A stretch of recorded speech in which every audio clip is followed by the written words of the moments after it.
Que a paz de Jesus esteja conosco.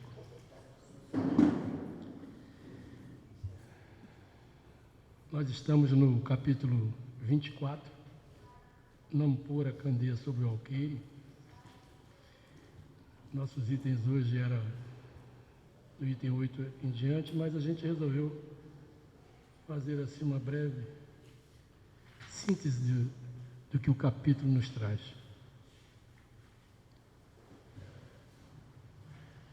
Aqui, nesta passagem que Mateus e Lucas nos fala registra, o que o mestre havia querido, ele começa assim. Mateus diz: não se acende uma lâmpada para deixá-lo sob o alqueire, e sim sobre um candeeiro para que ilumine a todos aqueles que estão na casa.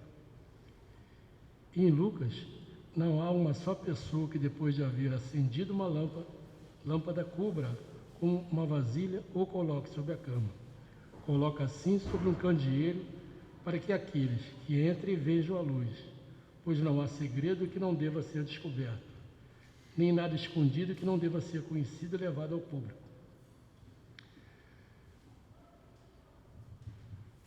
Essa questão de colocar a luz, ela traz para nós uma preparação de Jesus para com os seus discípulos, porque ele os estava preparando para a missão de pregar, a boa nova, os ensinamentos que Jesus havia trazido. E aí ele, então, alerta sobre levar esses ensinamentos para todos aqueles, que fosse possível o aprendizado, e que não fizesse isso assim com procurando alcançar o mais possível aqueles que necessitassem de informação. Mas ele vai também deixando claro aqui para nós o seguinte: era importante a divulgação dos ensinamentos dele.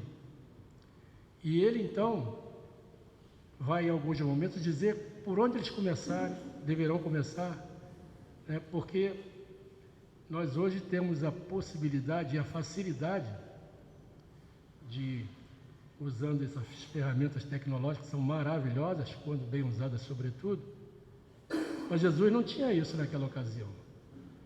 Então ele dependia exclusivamente daqueles discípulos que deram continuidade ao que ele vinha fazendo, e isso foi tão bem feito que a palavra, os ensinamentos de Jesus se propagou para o mundo inteiro, mesmo ele andando no lombo de jumento, mesmo aquele pessoal todo que fazia aquelas caminhadas e viagens, muitas vezes a pé, e ainda assim a palavra dele tomou a proporção que a gente conhece hoje. Mas aqui também tem uma outra coisa interessante, pelo menos para mim, que quando ele fala sobre a luz, e que essa luz deve ser para todos, há, por parte dos discípulos, uma interrogação sobre isso, porque ele disse: mas se é para levar a luz a todos, por que ele lhes fala por parábolas? Jesus disse assim: para vós, que já estão assim numa condição de evolução, tanto quanto moral e intelectual, eu tenho muita possibilidade de abrir ou de falar para vocês todo o conhecimento necessário. Mas para os outros vocês vão ter que ter cuidado, porque ainda há muito que se falar. Então, o cuidado de falar é no sentido de que não adianta falar para alguns que não têm o entendimento.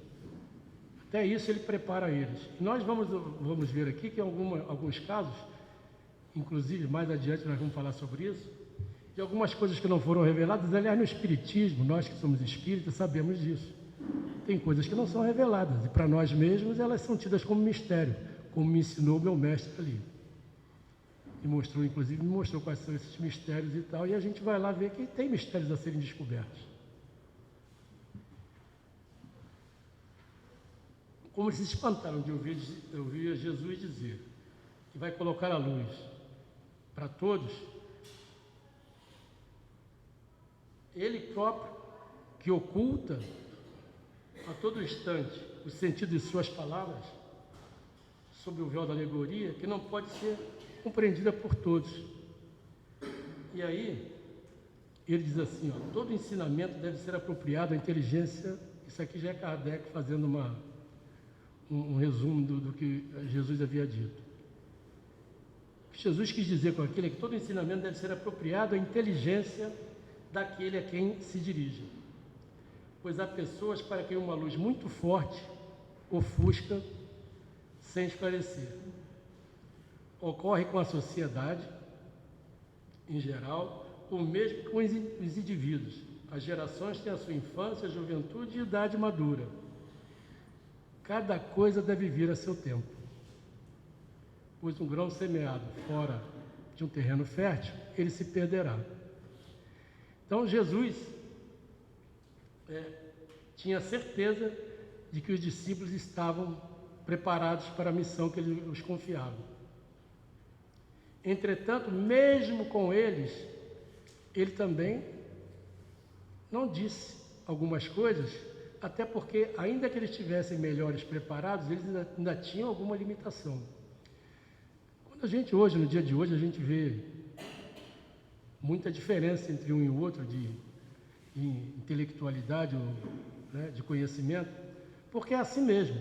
Cada um de nós está um degrauzinho mais acima, outro mais abaixo e tal, mas isso é comum. Então, para uns entender alguns acontecimentos é muito simples, para outros nem tanto assim. Então, o que ele alertava aqui era o seguinte, era exatamente respeitar isso. Vocês vão ter que ter condição de pregar aquilo que vai ser capaz de oferecer um entendimento para aquele irmão, para aqueles que vão ouvir a palavra de vocês.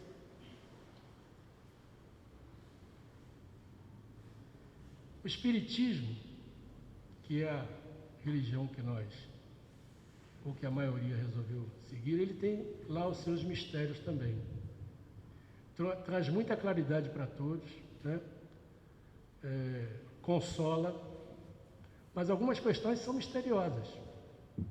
Não porque elas não sejam, no futuro, capazes de nós compreendermos, mas é porque ainda não é o momento de se revelar isso. E a gente sabe que, inclusive, alguns homens, não é o caso aqui no Espiritismo, porque essa religião não tem a mesma forma que as demais, mas alguns homens se usam da religião para poder ter esse domínio sobre aqueles que participam lá das suas igrejas, né? Ou das suas seitas, seja lá como for. Nós temos aqui alguns casos, e eu queria já falar sobre isso, das nossas... Quando a gente fala de mistério, né? Mas que mistérios são esses? Então, que Jesus até teve esse cuidado de não falar, mas são mistérios pavorosos, não, ao contrário, é questão de evolução mesmo. No Livro dos Espíritos, nós temos lá algumas questões, e eu tive a oportunidade de estudar isso com o seu Girão, e aí anotei aqui algumas passagens, não vou falar de todas, porque são muitas, são em torno de 18, que requerem, assim, cada uma delas, como a gente faz sempre, né? Você vê a pergunta de Kardec, depois a resposta, e vai discutindo sobre aquilo e tal.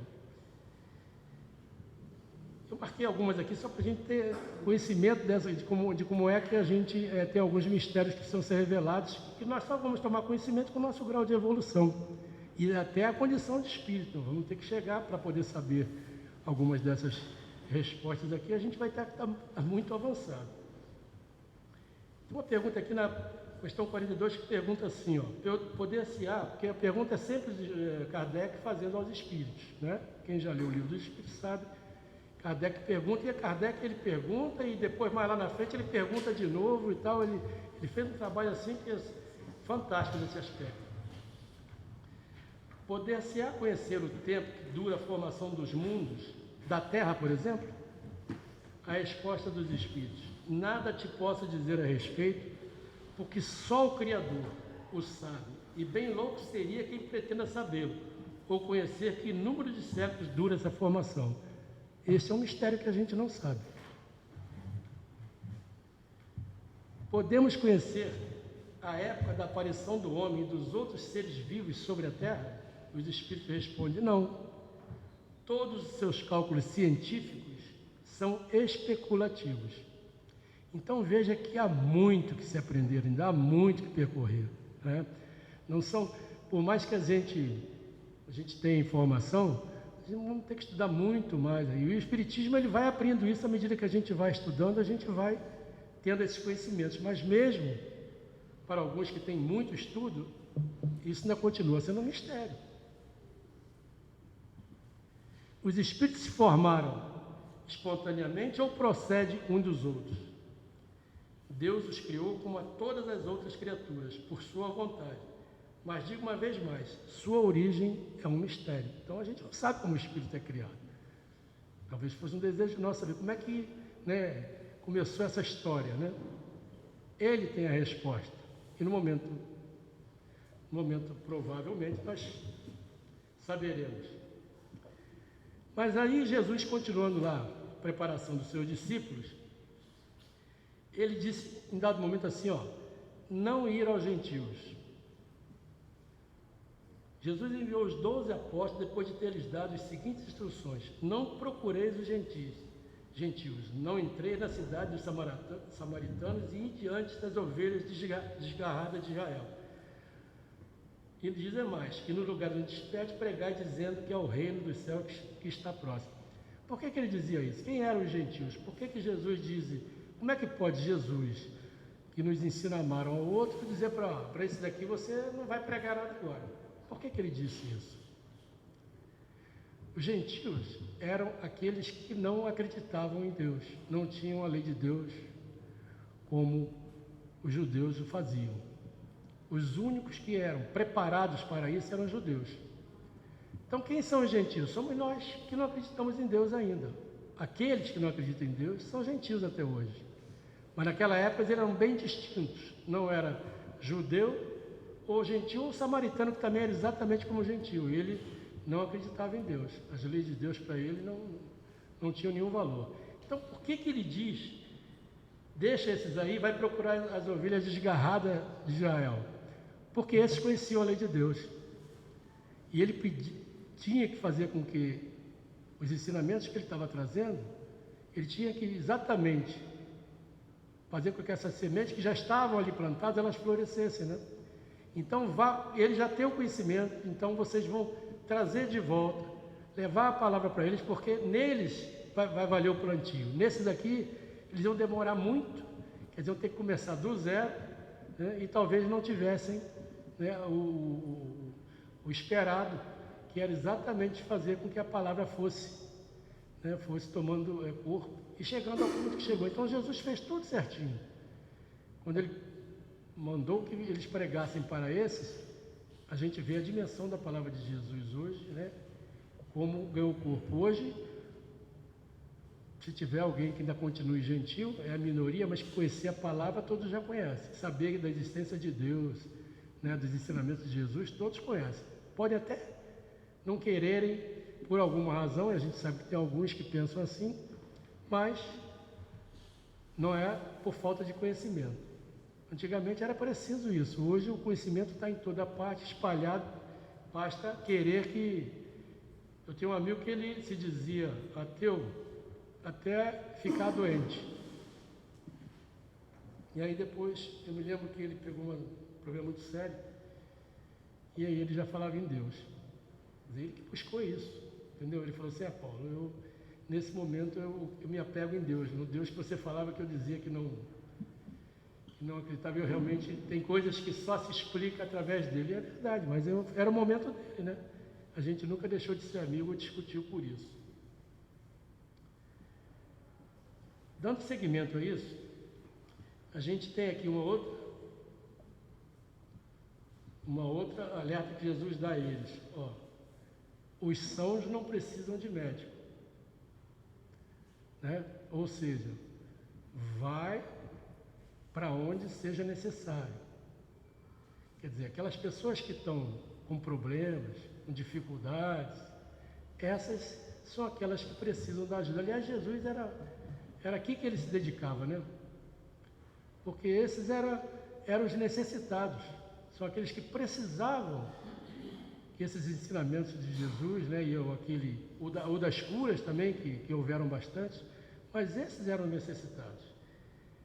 E ele sentava à mesa, e ele era muito, tem nessa passagem aqui mesmo, de Mateus, ele chama a atenção dele por ele estar sentado ali na mesa com pessoas de outra, né, que eles não deveriam sentar, porque eram muito orgulhosos. Como é que aquele que vem trazer a palavra de Deus vai se sentar com gente dessa qualidade, ou gente nessa condição de vida e tal? Mas ele se dirigiu aos pobres e aos deserdados, pois são esses os que mais necessitam de consolação, e aos cegos e humildes de boa fé, porque eles pedem para ver, e não aos orgulhosos, que acreditam possuir toda a luz, né? Falar em orgulho, né? Emmanuel nos ensina o tempo inteiro que o egoísmo e o orgulho são as chagas da humanidade, né? Quando a gente conseguir vencer isso aí, nós teremos assim, estaremos realmente como a gente espera um dia, né? Que a nossa Terra está caminhando para a regeneração, a gente fica assim, não sabe quanto tempo será isso. Aliás, é outro mistério também, tá vendo? A gente sabe que um dia vai para lá, mas é um mistério. Quando? Nós só sabemos que vão ter que alguns degraus ainda a percorrer. Ele também fala da coragem da fé, porque eles iam passar por provações, né? Todos nós passamos, esses aqui em especial. Essa fé tinha que estar fortalecida para poder enfrentar os momentos que eles passariam. Mas isso vale para nós também, né? E como é importante a gente ter fé. E a doutrina espírita, ela nos alerta sobre a fé raciocinada. A verdadeira fé é aquela que enfrenta de frente a razão. Ou seja, você precisa ter fé, mas desde que você use a tua inteligência para ver se aquilo que está sendo pregado ou lhe oferecido é naquilo que você acredita mesmo. Então o espírito ele tem mania de perguntar e perguntar e perguntar, e é assim mesmo que tem que ser. Porque a fé cega ela é perigosa. Ela leva os homens a caminhos cuja volta é mais difícil, né? Ou depois até uma descrença muito fácil, porque fica descrente da justiça divina, até porque tudo que acontece de ruim é Deus que deixou que acontecesse, né? Via de regra, nós não nos culpamos pelos atos que cometemos. Por que Deus não evitou que isso acontecesse? Né? Aliás, hoje tivemos essa prova, como o Sérgio bem lembrou, deste caso hoje. Cada um de nós busca aquilo que quer. A escolha é de cada um. Livre-arbítrio que todos nós temos. Quando fazemos a escolha errada, Deus é culpado que deixou que eu escolhesse errada. Quando eu faço a escolha certa, será que eu agradeço a Deus por ter feito a escolha certa? Então, ter essa fé bastante forte em nós, ela faz com que a gente tome sempre a decisão correta. A gente não desacredita, mesmo nos momentos de maiores dores, né, de maior sofrimento, ela nos sustenta. Jesus também fala de carregar a cruz. Outra coisa que esses moços aqui iam enfrentar. Eles estavam deixando toda a vida que eles tinham ali, de família, de bens, alguns largaram para trás, para poder seguir os ensinamentos de Jesus. Quantas provações eles passariam? E quantas nós passamos, né? Ainda temos que enfrentar hoje, quando em algum momento dizemos para alguém sobre a nossa fé, sobre sermos espíritas, às vezes somos questionados até. Temos que ser até prudentes para, em alguns casos, nos calarmos, para não abrir uma discussão infrutífera. Porque se o outro está numa posição diferente da minha e ele tem isso como para ele coisa principal, eu, ou todos aqueles que gostariam de vê-lo numa situação melhor, não deve abrir discussão. Nós tivemos recentemente, por questões de política, pessoas amigas rompendo essa amizade. Olha como era frágil isso, né? Imagina por uma questão de fé, de Deus, onde nós já tivemos aí batalhas e batalhas, homens se degladiando e tal, porque interessa é o poder, na verdade, o domínio, né? E todo cuidado que nós devemos ter nesse momento, de nos calarmos. Aliás, Allan Kardec ensina isso para nós no Livro dos Médiuns, eu não me lembro agora, talvez o senhor Girão até tenha esse detalhe, de que em nenhum momento se deve abrir essa discussão. Se por algum momento houver algum embate, não é a hora daquele que está rechaçando as suas ideias, não é a hora dele. Deixa que em um momento isso vai acontecer.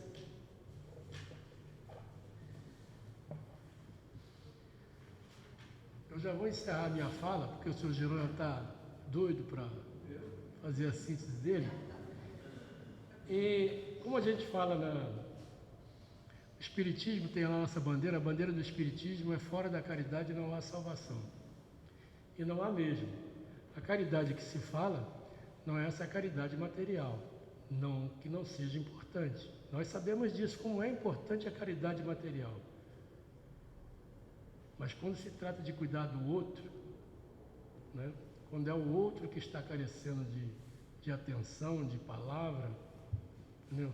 Apenas de ouvido, então aí a gente vai ver como é que se faz a verdadeira caridade. É na hora que você emprega a virtude que você recebeu, aquele amor que você já tem dentro de você, que já está crescendo, pode não ser ainda muito grande. Uns amam, que é uma beleza, outros ainda amam de forma muito pequenina. Mas é quando você pega essa coisinha pequena que você tem, mas você utiliza em benefício do outro. Para encerrar aqui, eu queria passar para vocês uma coisa que eu gosto muito, lá do capítulo 6 do Cristo Consolador. E ele diz assim, ó, é o Espírito de Verdade quem trouxe essa mensagem, tá? Lá em Bordeaux, em 1861. Eu sou o grande médico das almas e venho trazer-vos o remédio que vos deve curar. Os fracos, os sofredores e os enfermos são os meus filhos prediletos, e eu venho salvá-los. Vinde a mim, todos vós que sofreis e que estáis sobrecarregados, e sereis aliviados e consolados. Não procureis em outra parte a força e a consolação, pois o mundo é inapto para dá-las. Deus vos faz um apelo supremo ao coração, por meio do Espiritismo. Escutai, que a impiedade, a mentira, o erro, a incredulidade sejam extirpados de vossas almas doloridas. São monstros que sujam o mais puro do vosso sangue e que lhes causam chagas quase sempre mortais. Que no futuro, humildes e submissos ao Criador, pratiqueis sua lei divina. Amai e orai, sede dóceis aos Espíritos do Senhor. Invocai-o do fundo do coração e ele vos enviará o seu Filho bem-amado para vos instruir e vos dizer estas boas palavras. Aqui estou, venho até vós porque me chamastes. Deus abençoe a todos.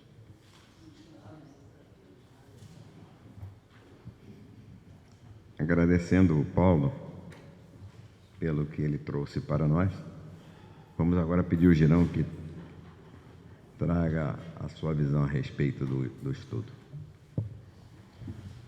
Que a paz de Jesus permaneça nesse ambiente em nossos corações. Vamos dando continuidade aqui ao que o Paulo dissertou, e dissertou muito bem, a modéstia dele. Mas aqui nessas lições desse capítulo 24, por isso que a página de hoje chama-se Apóstolos, e foi ditado pelo Emmanuel Chico Xavier. Então, a missão dos apóstolos. O que é a missão dos apóstolos? Apóstolos, nós consideramos os 12 apóstolos que Jesus escolheu, mas existem outros apóstolos, né? Podemos dizer o apóstolo das artes, o apóstolo, o que a gente quiser imaginar aqui, da natureza, e o apóstolo da palavra.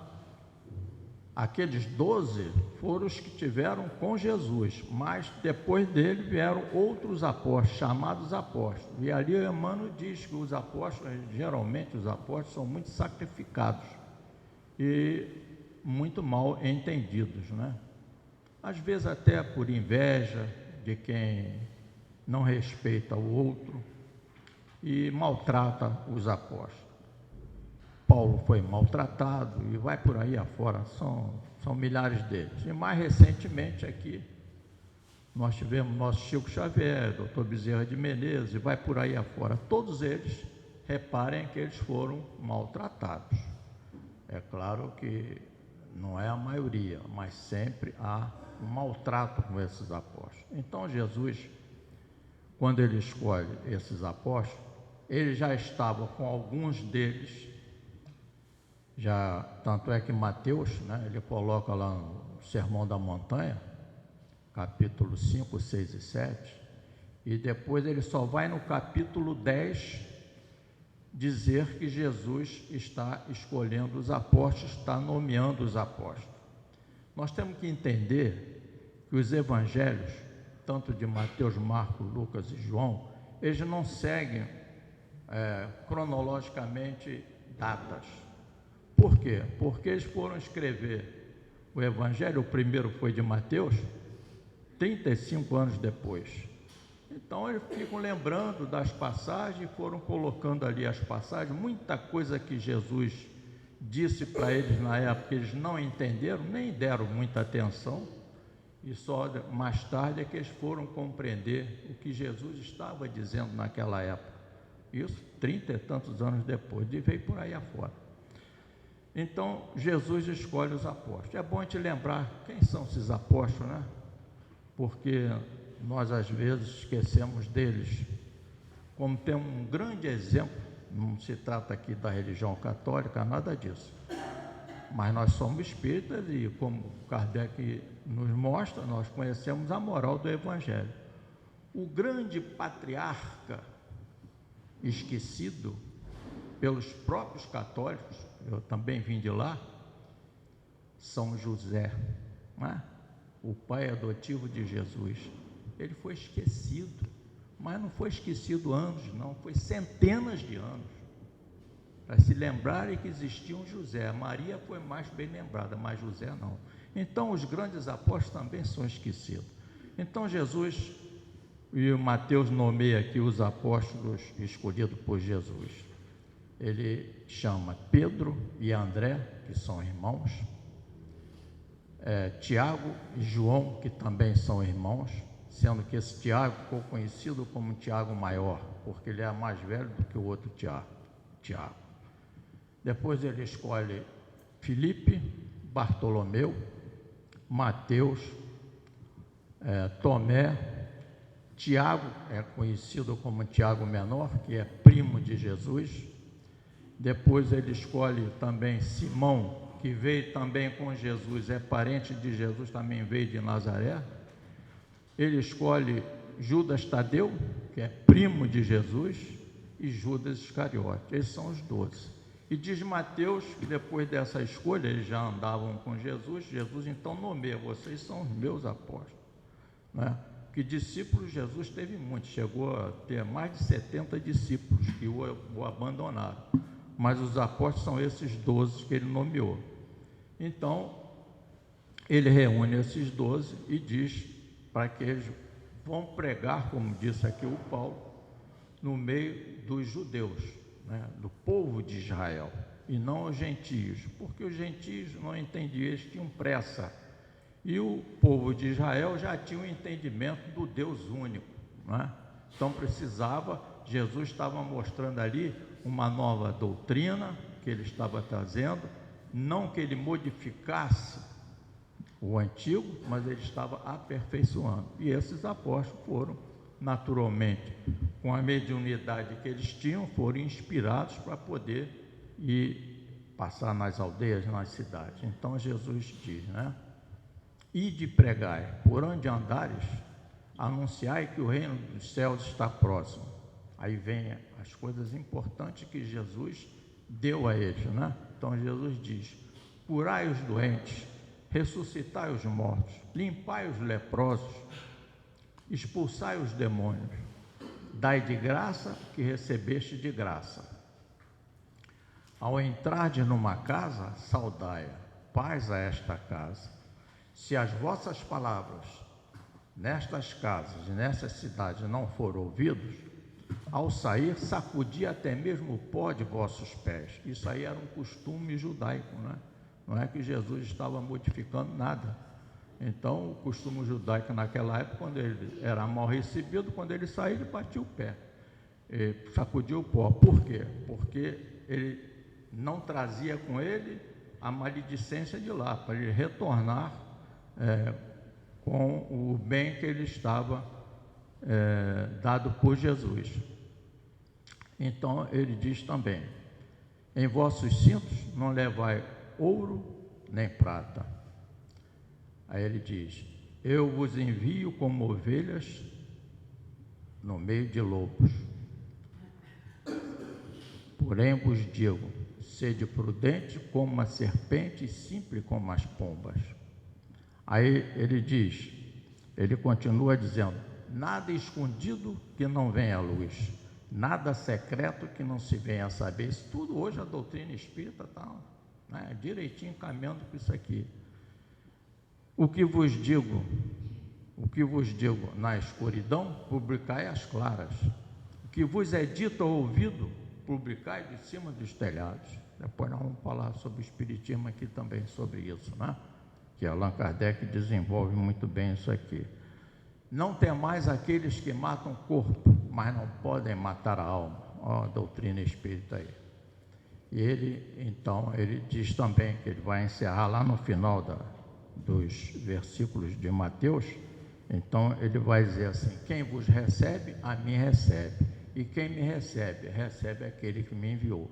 Isso aqui que nós separamos aqui são alguns tópicos, alguns versículos, mas tem muito mais versículos aqui. É bem grande esse capítulo 10 dessa missão que Jesus dá aos apóstolos, e eles foram pregar realmente. Aí a gente vai assim: mas eles sabiam isso tudo? Nós espíritas entendemos perfeitamente, porque a doutrina espírita ela é boa que você discute, as outras não discute, não tem discussão, é o que está dito, acabou, né? É aquela fé cega que já foi falada aqui pelo Paulo.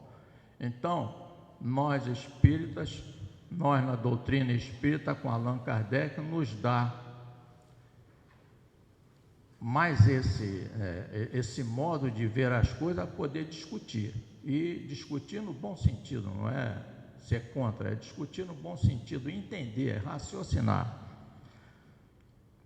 Então aqui o próprio Allan Kardec ele diz: nós devemos no Espiritismo estarmos preparados para sermos discípulos de Jesus. Ele não fala em apóstolo, ele já fala sermos discípulos. Discípulo é uma coisa mais um pouco mais modesto, né? Mais humilde. Esse é o discípulo. Não, o apóstolo já são aqueles grandes, né? Allan Kardec também diz nesse capítulo que o Espiritismo veio dar luz às trevas. Não que ele seja melhor do que as outras, mas realmente veio dar luz às trevas. As coisas que não se falava, está lá no Livro dos Espíritos, né? São 1017 questões, para a gente ler, aprender, discutir, desenvolver e principalmente colocar em prática, que é o mais difícil, mas nós vamos devagar. Deus não tem pressa. Quando nós estamos caindo, estamos levantando. A gente cai hoje, mas a gente levanta. Não há nenhum problema. Deus não tem pressa com ninguém. Se tivesse pressa, nós já tínhamos sido destruídos. Não tem pressa.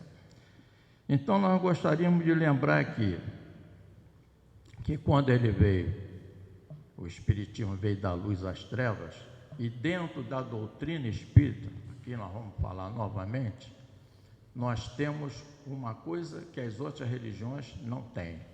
Não tem na profundidade que a doutrina espírita tem. O que é? Biblioteca. A nossa biblioteca, vamos dizer assim, vamos fazer aqui uma metáfora, né? ela está sempre de porta aberta. Ninguém precisa entrar na doutrina pulando janela, através de milagre. Não, a doutrina espírita não tem milagre. Então, as nossas livrarias estão sempre de porta aberta. Hein? A doutrina, ela é, no seu bojo, uma grande biblioteca, que está sempre de porta aberta. E Allan Kardec, lá na introdução do Livro dos Espíritos, ele diz que o estudo da doutrina, ele é repetido. Então, quanto mais a gente lê, mais a gente aprende. É uma repetição, não tem nenhum problema disso aí.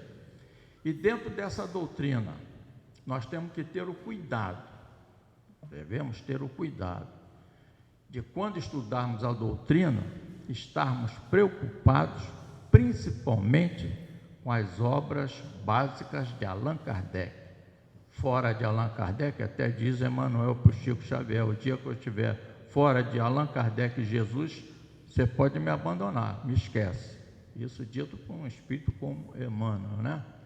Então, dentro dessa biblioteca, dentro desse estudo com as obras básicas, nós vamos ver lá o que é o Espiritismo, o Livro dos Espíritos, o Livro dos Médiuns, o Evangelho segundo o Espiritismo, o Céu e o Inferno, a Gênese, obras póstumas. Olha só, antes era só 5, se falava, né? Antigamente se falava o Pentateuco, isso já ficou para trás, a Viagem Espírita de 1862 e os 12 anos da Revista Espírita. Nós estamos até hoje comentando aqui sobre a Rádio Rio de Janeiro. Nós devemos ajudar essa rádio, porque realmente é uma rádio que fala na nossa doutrina e é consoladora, né? Uma criança pode ouvir a Rádio de Janeiro, como uma pessoa da minha idade, com 81 anos, pode ouvir tranquilamente, não tem nenhum problema. Você não precisa lá desligar a televisão por causa da criança, nem desligar o rádio por causa da criança. Não, ali é tranquilo. E ela tem programas muito bons, né?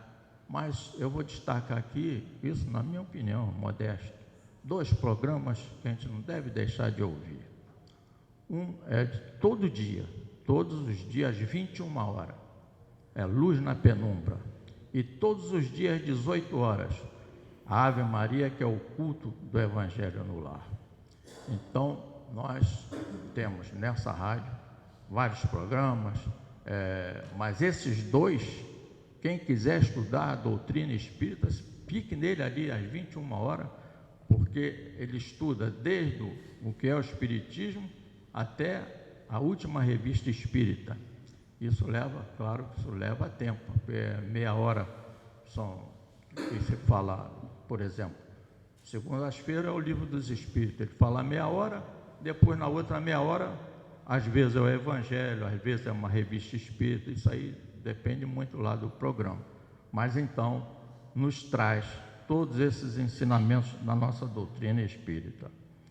E nós, claro, se fala aqui que a doutrina espírita é uma grande biblioteca, as casas espíritas devem ter a sua pequenina biblioteca, modesta, a livrariazinha modesta, deve ter sim. Uma casa espírita sem livraria não faz sentido, tem que ter, por mais modesta que ela seja, que ela só tenha só os livros da codificação. Não vou nem dizer a revista espírita, que vai dizer, mas é muito caro. Então tá bom, então não tenha nem revista espírita, mas tem que ter uma biblioteca sim. Deixa lá a porta aberta, quem quiser entra, quem não quiser passa adiante. Mas ela deve estar sempre de portas abertas. Aqui na doutrina espírita nós vamos lembrar todos esses ensinamentos, aqui ninguém aqui é apóstolo, mas é como os apóstolos estivessem falando, como o apóstolo Allan Kardec fala. Então, quais são os fundamentos da doutrina espírita? Para a gente entender doutrina espírita, quais são os fundamentos? Tem fundamento? Não é o fundamentalismo que a gente vê por aí, não. É o fundamento, a base dela, que Allan Kardec explica muito bem. Fundamento da doutrina espírita, o primeiro fundamento é crença em Deus. O segundo fundamento, imortalidade da alma. Terceiro fundamento, pluralidade das existências, que é a reencarnação. Quarto fundamento, pluralidade dos mundos habitados. Jesus já disse lá na ceia, na última ceia, né? Na casa do meu pai há muitas moradas. E a quinta e última dos fundamentos da doutrina espírita é a comunicação com os espíritos. Nós encarnados nos comunicamos com os espíritos desencarnados, como os desencarnados se comunicam com os espíritos encarnados. Então são esses 5 fundamentos da doutrina espírita. Quem quer dizer que é espírita tem que estar dentro desse fundamento. Se ele não acredita em reencarnação, não é espírita. Vamos dizer assim, é meio espírita. Tudo bem, mas não é espírita. Se ele não acredita na comunicação com os espíritos, ele não é espírita. Ele pode ser meio espírito, porque às vezes ele acredita em Deus, acredita na imortalidade da alma, mas não acredita na reencarnação. Mas um dia, né, essas religiões, naturalmente, um dia chegarão a esse consenso que a própria ciência, cada vez ela vai se aproximando mais da reencarnação. Aqui também nessa lição de hoje, como Paulo passou aqui também, eu também vou passar assim bem rápido. Jesus está na casa de Mateus. Quem era esse Mateus? Mateus está lá também no Evangelho, né, que ele mesmo escreveu, era o Levi. Levi, o nome dele era Levi.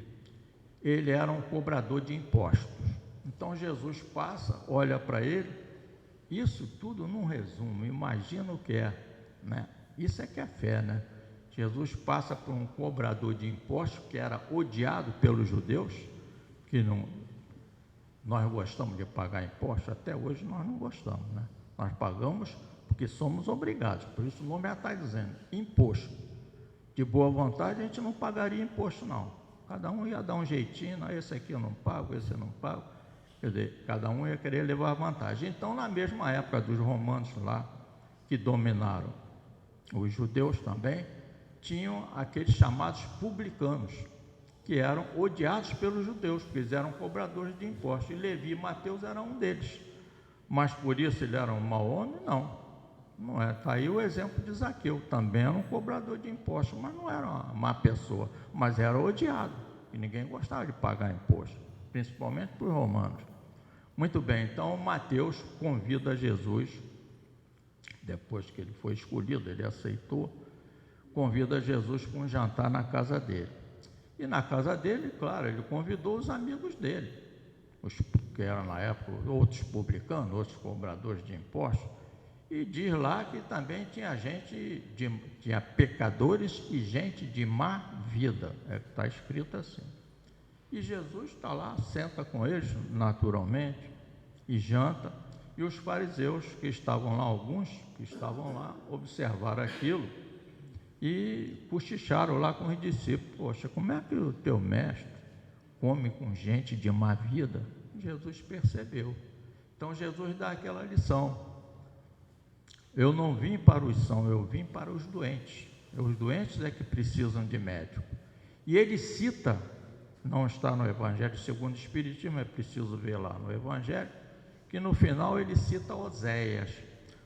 Ele diz assim, Deus quer misericórdia e não sacrifício. Olha, isso tem um fundamento para nós, né? As pessoas às vezes querem ser santinhos, se sacrificam, para dizer que é bonzinho, nada disso. Deus quer misericórdia, é que sejamos misericordiosos e não querer impor sacrifício ao nosso irmão, nem a nós próprios, né? O nosso sacrifício, ele tem um limite até onde nós podemos ir. Fora daí, já é hipocrisia, é querer mostrar como os fariseus, ou se mostrava como Jesus condenou, lá naquele muro das lamentações, que eles diziam, até hoje ainda vão, né? Até hoje vão, ninguém está criticando não, mas é que era uma coisa assim de público, para chegar lá, se lamentar, meu Deus, é isso, é aquilo, e se lamentando da dificuldade, ao mesmo tempo reclamando com Deus. Isso era o muro, até hoje o muro das lamentações, por isso que o nome é chamado Muro das Lamentações. Então nós precisamos chegar a esse ponto, né, de fazermos isso aí. Allan Kardec também nesse mesmo item aqui, ele fala sobre a mediunidade, que é uma pergunta que se diz assim, como é que existem pessoas más, ruins, ou de mau comportamento, que são excelentes médios. Mas para ser médico não precisa ser santinho, não. Então Allan Kardec diz que isso é natural, porque é uma coisa orgânica. Agora, médium, todos nós somos. Uns são ostensivos, outros não. Por quê? Todos nós temos intuição, todos nós temos pensamento. Já é uma mediunidade. Por isso que Allan Kardec chama a atenção disso aí. Não interessa se a pessoa é boa ou ruim. Claro que se for boa é muito melhor. Porque a comunicação dos espíritos também tem que entender. Tem boas comunicações de bons espíritos, como também tem comunicações de espíritos não tão bons assim. E Allan Kardec também chama eles de maus espíritos, e é verdade. Não é que ele vai ser mau para sempre, mas um dia ele vai modificar. Mas naquele momento é mau espírito. Nós temos medo de falar, não. Não se deve falar mau espírito, podemos falar sim. Naquele momento é um mau espírito. Talvez nós tenhamos sido maus, até mais do que isso nós chamamos hoje de maus. E hoje já estamos numa outra esfera, numa outra vantagem aqui. Allan Kardec também fala sobre esse jantar de Jesus, e Jesus também está lá no Evangelho de Mateus, fala sobre o jejum, né? Que os fariseus também criticaram que vocês não fazem jejum, os discípulos fazem jejum, os discípulos de João, por exemplo, fazem o jejum, João Batista, né? Faziam jejum. Então Jesus disse que não precisa fazer jejum enquanto estiver com ele. Agora, depois que ele sair, quer dizer, ele dá o exemplo do esposo, né? Depois que ele sair, eles farão jejum, sim. E Allan Kardec nos coloca aqui no Livro dos Espíritos, na questão 917, uma explicação bonita sobre o que é isso. O que é jejum? Jejum são os nossos vícios, né? Todos nós temos vícios. E o principal dele é o egoísmo. E Allan Kardec, eu sempre gosto de repetir isso aqui, a questão 917, ela é muito boa nisso, a nota dele. Então ele diz, o egoísmo gera orgulho, vaidade, ciúme, inveja, cobiça e vai por aí afora. São todos eles. Por quê? Porque não pode existir uma pessoa orgulhosa que não seja egoísta. Não existe um ciumento que não seja egoísta. Não existe uma pessoa que odeia, que tem guarda ódio no seu coração, que não seja egoísta. Então o egoísmo, ele engloba isso tudo. E quando se fala egoísmo e orgulho são as chagas da humanidade, porque o orgulho é muito parecido com o egoísmo. Mas o egoísmo, como diz Allan Kardec, é que gera isso tudo. No momento que a gente deixa de ser egoísta, você vai deixar de ser orgulhoso, vai deixar de ser ciumento e vai por aí afora. Tudo tem a ver com o egoísmo. Outra passagem que também está aqui no 24, nós vamos ter que encerrar por aqui, é que Jesus fala, aquele que não me reconhecer, eu também não reconhecerei diante de Deus. Claro que Jesus falou isso, né, para impressionar, ele jamais faria isso, né? Ele vai reconhecer até aqueles que foram contra eles. Ele reconheceu lá na cruz, por que quem não vai reconhecer? Mas ele precisava falar isso. Aqueles que tiverem vergonha de mim, eu também me envergonharei diante do Pai. É claro que ele não vai fazer isso, mas ele falou que era para a época, para levantar, né, esse moral do povo que ele estava falando. E aqui nós vamos encerrando aqui dizendo que o espírita ele se mostra pelo exemplo. Agora, o exemplo quer dizer que nós nos modificamos totalmente? Não, nós caímos hoje, levantamos amanhã. Paulo de Tarso mesmo já dizia, né? Com os joelhos sangrando ele se levantava, ele caía muito. Paulo de Tarso também tinha a raivinha dele, e é um espírito elevadíssimo. Mas ele reconhecia que ele caía e levantava, e assim nós espíritos também. Damos um escorregão hoje, fazemos uma bobagem hoje, mas amanhã a gente raciocina, ou na mesma hora raciocina, como diz a Joana de Anjos para nós, né? Quando você quiser se livrar do ódio, é só levar o pensamento, vamos mudar isso aqui, vamos mudar o pensamento. Estou com raiva, o cara me fez, eu estou com a raiva, me deu aquela raiva. É aquela raiva de momento. Mas vamos mudar, não mudei, penso em Deus, penso aqui em Jesus, faço uma oração, me acalmei. É isso aí, é a mudança. Então, Allan Kardec diz para nós sobre o espírita, que reconhece o verdadeiro espírita pela sua transformação moral e pelos esforços que emprega para domar suas inclinações más. Veja só, ele está dizendo que reconhece o verdadeiro espírita, sim, ele sabe que o espírita vai cair também, não é? E lá sobre a fé raciocinada que foi dita aqui, a fé cega raciocinada. A cega é aquela que se obedece a tudo. Quando você tem uma dúvida, lá da onde eu vim também, a resposta deles era o seguinte: rapaz, cumpre isso aí porque isso é um mistério, ninguém vai te explicar nada. É dogma. O que é dogma? Dogma é a imposição. E o que é fé raciocinada? É aquilo que nós podemos discutir no bom sentido, estudar. É como diz Allan Kardec, a continuidade do estudo é que vai abrindo a nossa mente.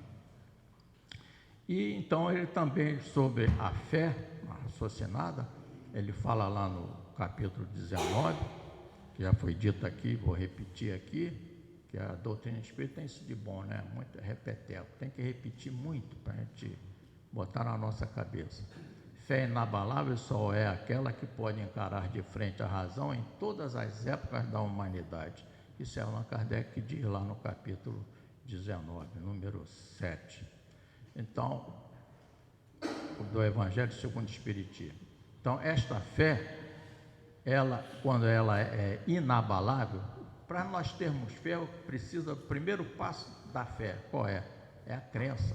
Se eu não tenho crença, eu não posso ter fé. O primeiro é acreditar. Comecei a acreditar, agora vamos ver se o que eu estou acreditando é verdadeiro. Aí eu começo a ler, a estudar, a conversar.